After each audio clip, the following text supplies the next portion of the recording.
diabetes is a chronic condition. It's a major, major health concern in this country, and it's not only in the adults. It used to be that type 2 diabetes we talked about earlier was limited to people in their 40s or 50s or 60s. Now kids are getting diabetes, type 2 diabetes, just because they're eating so much junk food and bad stuff that's unhealthy, and they're getting fat. I mean, we've got so much obesity that is really an underlying problem. But what is the prognosis? What does it mean? It means that you've got to be proactive. It means that you've got to realize that, hey, you do have a condition, and that in order to optimize your life, to make this life a meaningful, long, healthy one, you've got to every day eat your veggies, exercise, monitor the food intake that you have, and all of the other things that you'll be directed on, and measure your blood sugar. But if you do those things, the rewards are very great. It sounds like the program for managing my diabetes would be the same for managing my weight.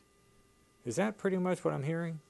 A lot of it is. I mean, if you were on a good diet, I mean, I have often thought that if we could control the weight in the country, and this is why there's so much focus. You're seeing more and more like the Let's Move program coming from Michelle Obama and some of the other things that are happening. The reason they care about weight, it's not about looks.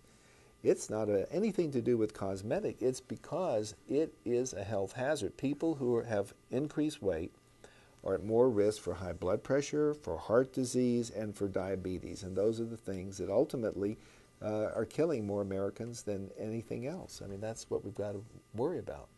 The cost associated with diabetes is something that I hear about as much as 5 times the cost of managing somebody's health care without diabetes. Mm-hmm. Is that because of the higher risk of stroke and the higher risk of heart attack, or is it just day-to-day management?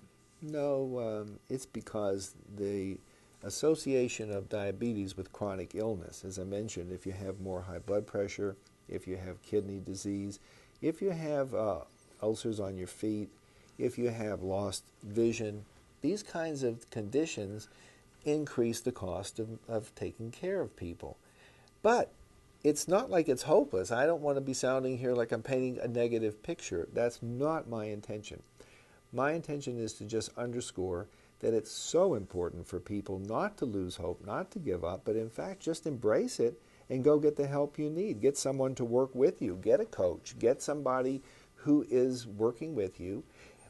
If you're married or have a partner, talk to them about what kind of foods come in the house. Choose the right kinds of foods. Have them with you. And it's possible to have a very normal life. Great.